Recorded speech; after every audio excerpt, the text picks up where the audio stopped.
우리의 삶이 주님 안에 있다는 그 사실을 믿는 믿음으로 살아가는 저와 여러분 되기를 소원합니다. 오늘부터는 사도행전에 기록되어 있는 이 바울의 제3차 전도 여행에 관련된 내용들을 다루도록 하겠습니다.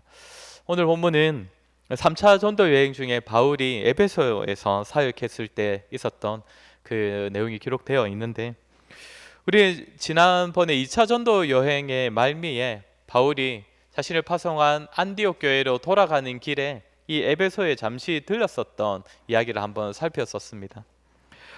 에베소는 바울이 오랫동안 사역하고 싶어 했던 소아시아 지역에 있는 도시이고, 또 도시 사역을 좋아했던 바울에게 있어서 참 사역하기에 적합했던 그런 곳입니다. 추정하기로는 적게는 50만, 많게는 100만 정도의 인구가 그때 살았을 것이라고 봅니다. 바울이 2차 전도 여행 때에는 그렇게 에베소에 들렸었지만 당시에는 하나님의 뜻이 아니라고 여겨졌기 때문에 아쉬운 마음을 뒤로 하고, 하나님의 뜻이 있다면 꼭 다시 돌아오겠노라는 그 인사말만 남긴 채 떠나갔었습니다. 그리고 이제는 때가 되어서 이 3차 전도 여행 때에 다시 한번 에베소에 들린 것입니다. 바울이 에베소에서 대략 3년 정도 사역했던 것으로 다들 그렇게 추정하는데, 바울의 사역에 있어서 이 에베소는 참 중요한 지역이었습니다. 오늘 본문은 바울이 이 에베소에서 겪었던 첫 번째 사건을 다루고 있습니다. 오늘 본문 1절을 보시면 바울이 에베소에 와서 어떤 사람들을 만났는데, 이 12사람 정도 되는 무리인데, 이 사람들은 이 본문에선 제자라고 그렇게 표현을 합니다. 아마도 누군가의 제자였을 것 같습니다. 이 3절을 보면 이들이 요한의 세례를 받았다라고 하는 것을 보면 이들은 세례 요한의 제자였을 수도 있고, 아니면 이제 세례 요한의 제자의 제자들이었을 수도 있을 것입니다. 그런데 주의할 점은, 이제 그러면 이 사람들은 이 세례 요한으로부터 이렇게 메시지를 들었으니까 믿는 사람들, 이 신앙인으로 보아야 하는가? 우리가 지난주에 아볼로를 살폈지 않습니까? 아볼로도 살피면서 아볼로 역시도 요한의 세례만 알았다라고 했습니다. 그래서 브리스길라와 아굴라 부부가 그 아볼로를 불러서 그의 부족함을 채워주었다고 했는데, 그래서 오늘 본문의 이 제자들도 아볼로와 비슷했을 것이다 라고 보기도 합니다. 예수님을 알고 믿지만 그분을 통해 계시된 그 하나님의 은혜는 아직 잘 모르고 있는, 아직은 어설픈 그런 성도. 이것이 아볼로의 상태였지만 사실 오늘 본문에 등장한 이 제자들은 그런 아볼로의 상태와는 또 다른 사람들이었습니다. 오늘 바울이 이들에게 예수님을 전하고 또 예수님의 이름으로 세례를 줍니다. 이것을 보면 이 사람들은 제자라고 불리기는 불리지만 사실 아직 회심하지 못한 사람들이라고 보아야 합니다. 대충 보면 뭔가 좀 제자 같은데, 뭔가 좀 들은 것도 있는 것 같은데, 예수님을 어느 정도 아는 것 같지만 아직 제대로 된 믿음을 가지지 못한 그 정도의 사람들이었다는 겁니다. 그럼 구체적으로 이들이 어떤 정도의, 어느 정도의 상태였는가? 2절과 3절을 우리 한번 같이 읽어보도록 하겠습니다. 2절과 3절입니다. 시작. 이르되 너희가 믿을 때에 성령을 받았느냐?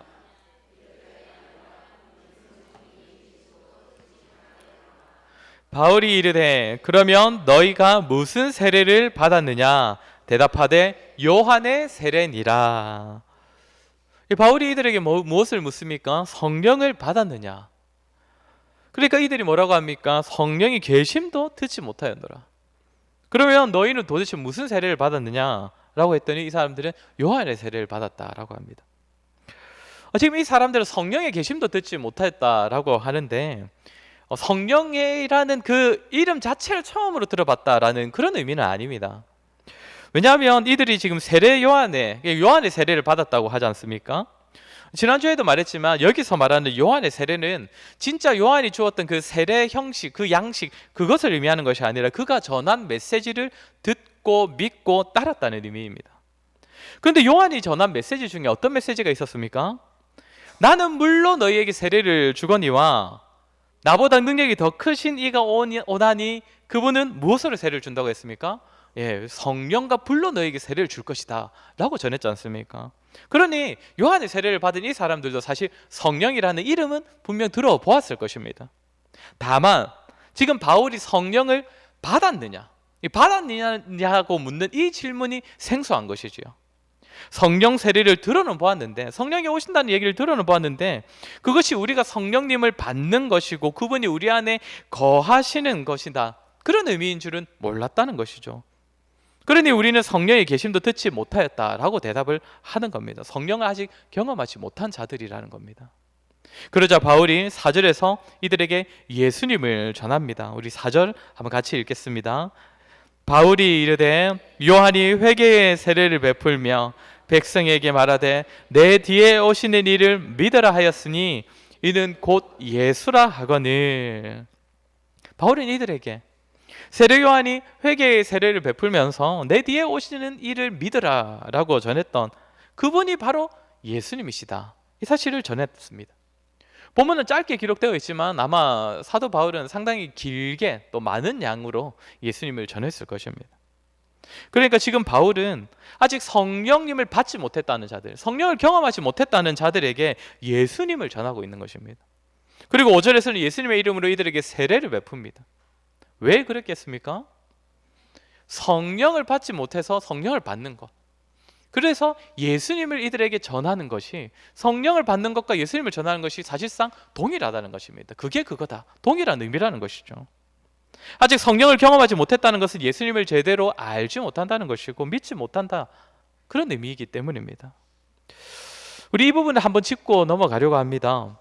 제가 이미 갈라디아서를 설교하거나 오후 예배 교리 설교하면서도 좀 자주 강조했던 부분이지만 중요한 것이기에 다시 한번 좀 말씀을 드리려고 합니다. 오늘 바울이 이 사람들에게 성령을 받았느냐라고 한 뒤에 그렇지 못한 자들에게 예수 그리스도를 전하고 예수님의 이름으로 세례를 베푸는 이 관계를 우리가 좀 기억할 필요가 있습니다.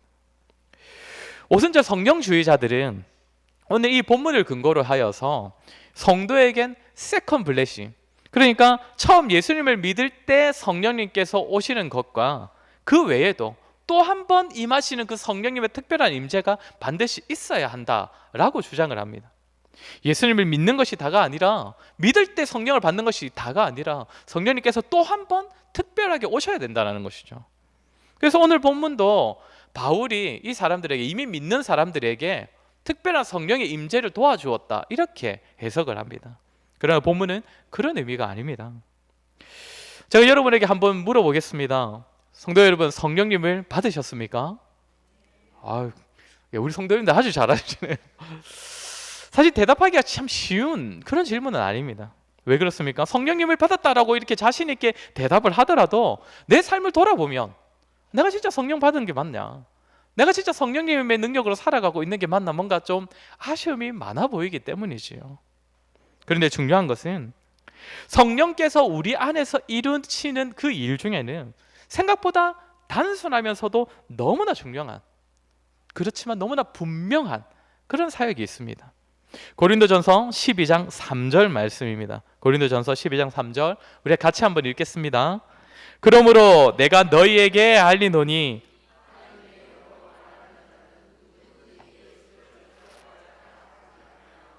또 성령으로 아니하고는 누구든지 예수를 주시라 할 수 없느니라. 아멘. 바울이 뭐라고 합니까? 예수님을 저주할 자라고 말하지 아니하고 예수님을 주시라 하는, 그렇게 고백하는 것, 이것은 하나님의 영, 성령으로 가능하다는 것입니다. 이 고린도전서가 작성된 시기는 예수님께서 돌아가신 지 30년이 채 되지 않았을 그 시점입니다. 사람들은 예수님을 어떤 자라고 여겼겠습니까? 예수님께서 십자가에서 죽으시는 것을 보면서 그는 율법대로 하나님의 저주를 받아 죽은 자다, 감히 자신을 하나님의 아들이라고 그렇게 소개했다가 저주를 받고 총독 빌라도에게 판결을 받아서 십자가에서 죽은 저주받은 자다라고 사람들이 말을 했습니다. 그렇게 대부분의 사람들이 예수님을 저주받은 사람이라고 여길 그때에 예수님은 저주받을 분이 아니시고 주님이시라고, 구약에 계시된 하나님이시며 우리 인생을 주관하는 주님이시라고 고백하는 것은 결코 쉽지 않은 일입니다. 그래서 바울은 예수님을 주님이시라고 고백하는 것은 성령이 아니고서는 불가능하다라고 이야기를 하는 겁니다. 지금 이 시대에도 동일합니다. 누가 예수님을 주님이라고 고백할 수 있습니까? 세상 사람들은 알 수도 없는 사실이고 알더라도 결코 고백할 수 없는 내용이 바로 예수님이 주님이시라는 고백입니다. 오직 예수님을 믿는 사람, 오직 성령께서 예수님을 주님으로 믿고 고백하도록 일하여 주신 사람들이라야 예수님을 주님으로 고백할 수 있는 것입니다. 아마도 모태신앙 아니신 분들은 비슷한 경험을 하셨을 수도 있을 것입니다. 교회를 다니기 시작하면서 신앙생활하면서 예수님에 대하여 뭔가 이제 듣고 좀 알게 되었는데 정작 그분에 대하여 진실된 고백을 하는 것에 있어서는 참 쉬운 것 같으면서도 참 입으로 잘 고백이 되지 않았던 그런 경험들. 사람들끼리도 새롭게 부르는 호칭이 상당히 어색한 경우가 많이 있지 않습니까? 제가 결혼하기 전에 제 아내하고 SFC라는 선교단체에서 서로 간사 사역을 하면서 오랫동안 지내다 보니까 서로를 간사님이라고 부르는 것이 그렇게 익숙했었습니다. 그래서 결혼을 약속하고 결혼을 준비하고 결혼 생활을 하면서도 한동안 서로를 계속 간사님이라고 불렀습니다. 저 프로포즈 할 때도 간사님 이렇게 제가 했었는데, 그러다가 이제 결혼 생활 하는 가운데 장모님한테 한번 혼이 나고 나서 언제까지 그렇게 부를 거냐라는 소리를 듣고 나서 억지로 이렇게 고쳤는데 참 쉽지가 않더라고요. 물론 사람 간의 호칭을 바꾸는 것은 어색하기 때문에 어려운 것이지만 예수 그리스도에 대하여서 이제는 나의 주님이시라고, 나의 왕이시라고 고백하는 것은 그냥 어색해서가 아니죠. 예수님을 참 주인으로 모시는 고백, 인생을 건 고백이기 때문에 결코 쉽지 않은 것이고, 정말 이 고백은 성령님께서 도와주시지 않으면 우리 안에서 진실되게 나올 수 없는 고백입니다. 그렇게 이 시간 저와 여러분이 예수님을 구세주와 우리의 주인으로 믿고 고백한다면 우리는 또 다른 성령의 임재를 기다릴 필요 없이 이미 성령을 받은 자들, 성령의 사람인 줄로 믿으시기 바랍니다. 사랑하는 성도 여러분, 다시 한번 묻겠습니다. 성령님을 받으셨습니까? 예수님을 주님으로 고백하는 저와 여러분은 성령님을 받은 자들입니다. 물론 성령 충만을 위하여서는 계속적으로 기도하고 힘쓰고 또 성령을 소멸케 하는 그런 죄를 짓지 않기 위하여서 우리는 정말 노력해야 하지만, 예수 그리스도를 주님으로 믿고 고백하는 저와 여러분은 이미 성령 하나님께서 내주하시는 성령의 사람이 된 것을 믿으시기 바랍니다. 하나 더 살필 것은 오늘 본문에 등장하고 있는 이 두 가지 세례에 대한 내용입니다. 제자라는 사람들이 말하는 요한의 세례와 또 그에 더하여서 사도 바울이 이제 주 예수 그리스도의 이름으로 새롭게 준 세례에 관한 것입니다. 좀 전에도 말했다시피 여기서 말하는 세례는 그냥 이 세례 형식, 세례를 받은 그 예식을 의미하는 것이 아니라 각 세례가 의미하는 바를 우리가 좀 알아야 합니다.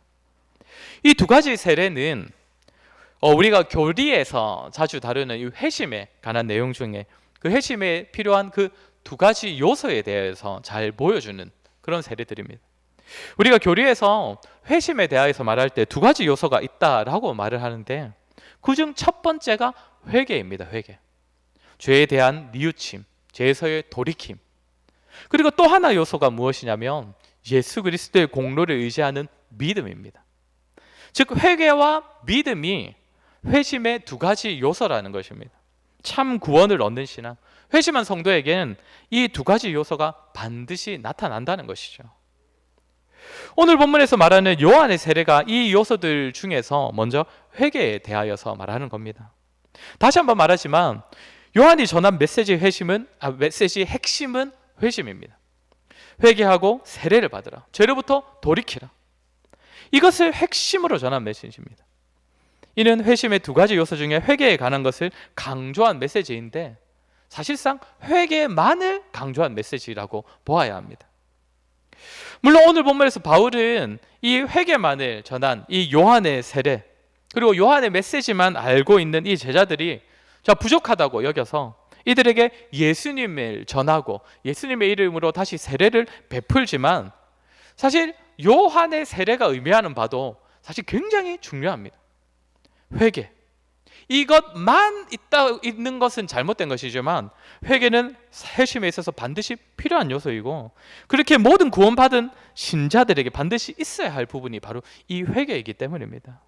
죄에 대하여 경각심을 가지고 거기로부터 돌이키는 것. 특별히 이 당시를 생각해 보면 이 메시지는 상당히 중요했을 것입니다.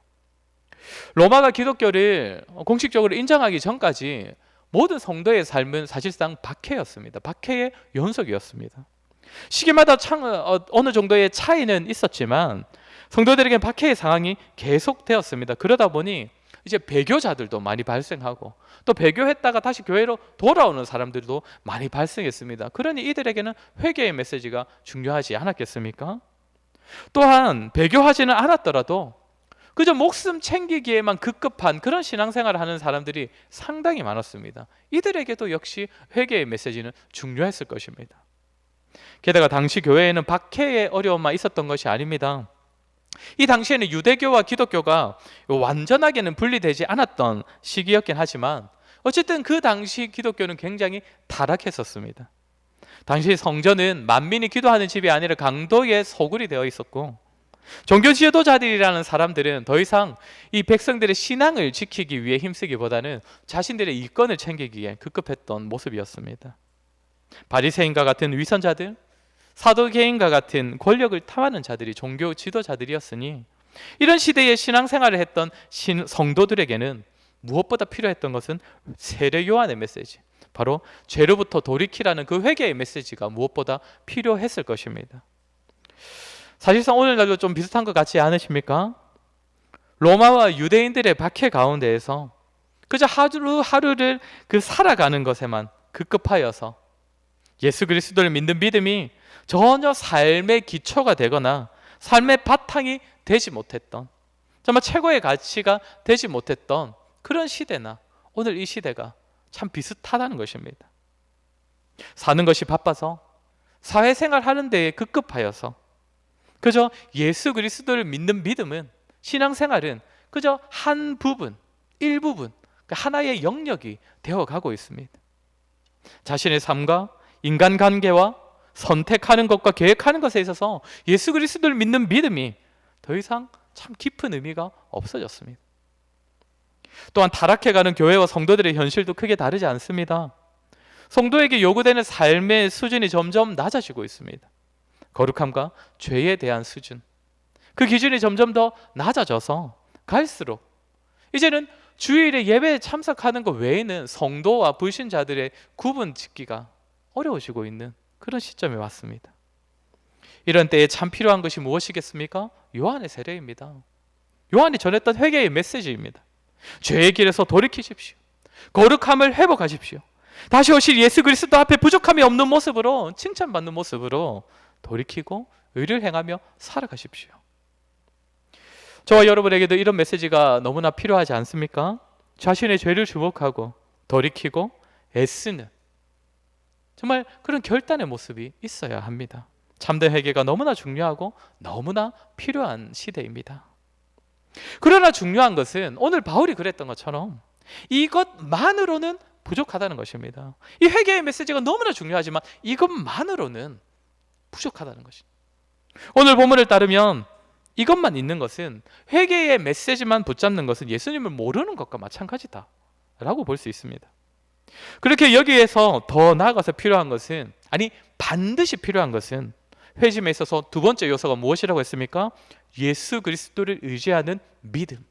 그것이 반드시 필요합니다. 그러니까 죄를 깨닫고 불신자와 같이 타락한 자신의 본성을 깨달아서 뉘우치며 회개하여 주께로 돌이켜야 하지만 거기서 끝나버리면 참 구원을 깨달은 신자의 모습이 아니라는 것이죠. 거기서 더 나아가서 예수 그리스도를 온전히 의지하는 믿음, 거기까지 나아가야 한다는 것입니다.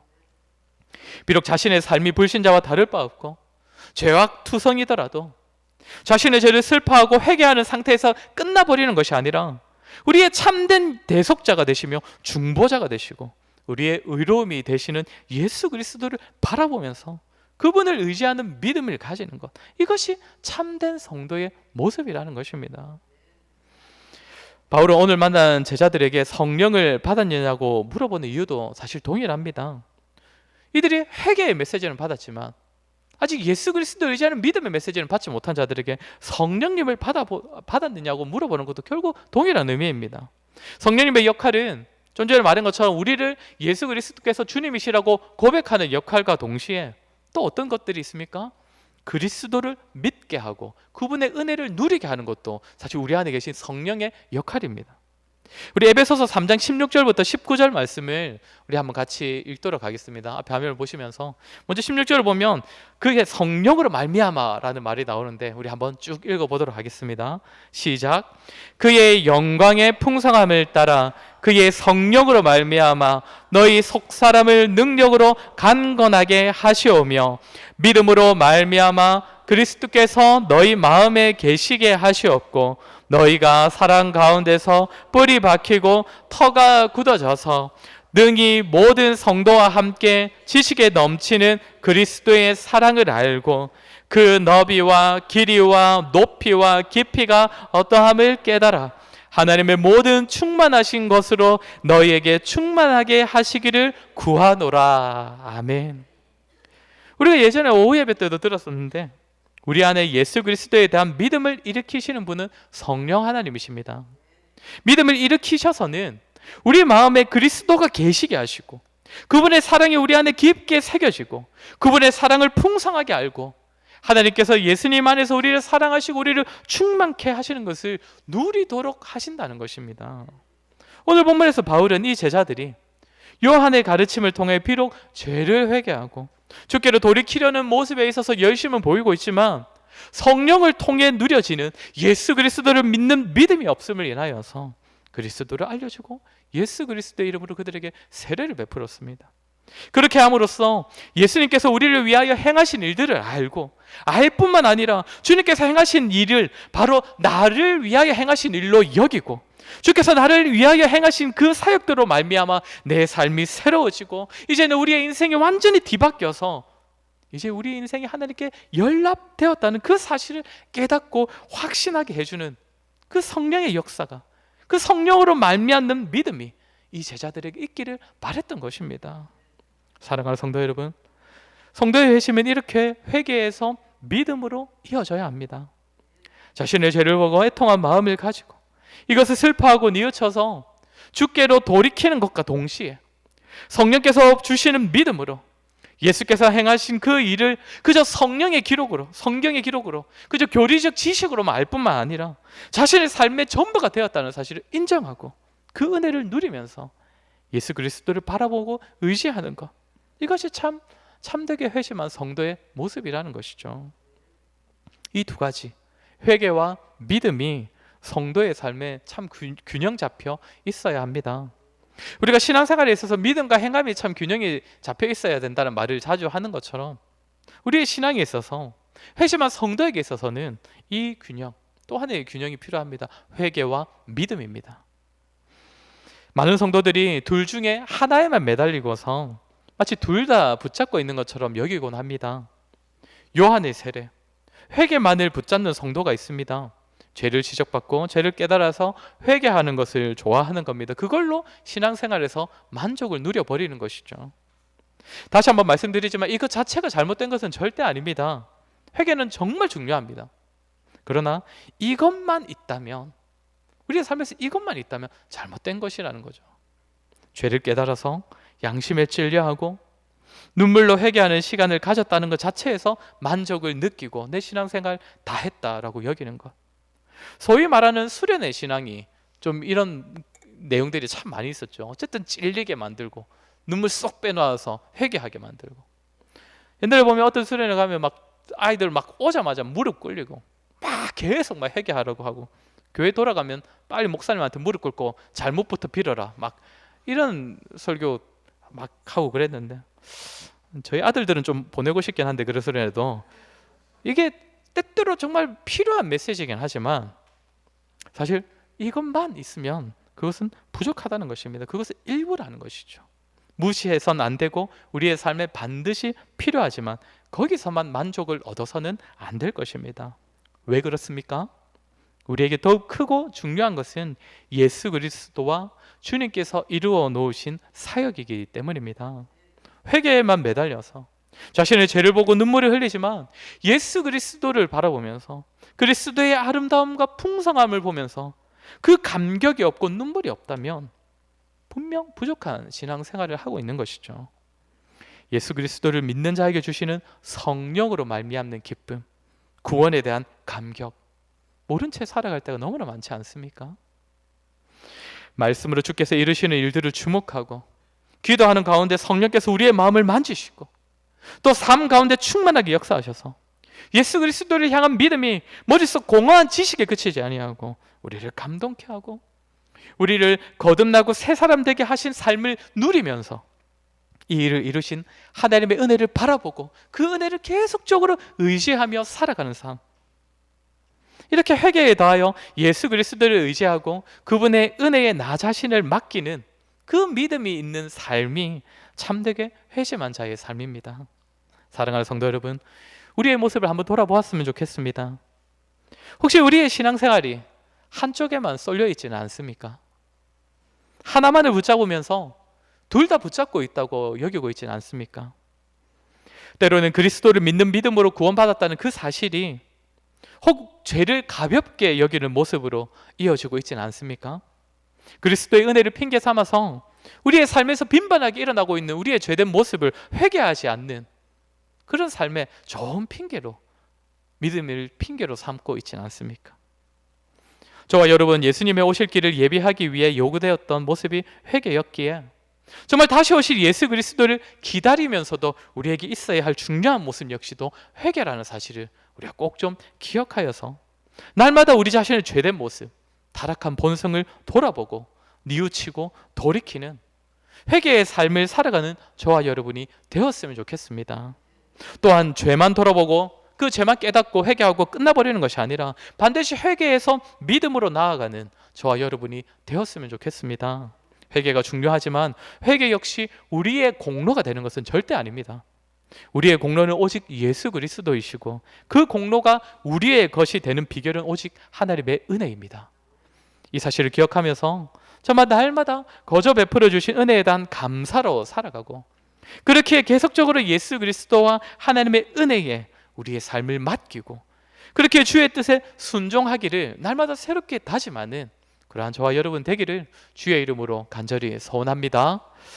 우리 시간 말씀을 기억하면서 우리 한번 같이 기도했으면 좋겠습니다. 우리의 삶을 한번 돌아보았으면 좋겠습니다. 우리의 모습이 어떠합니까?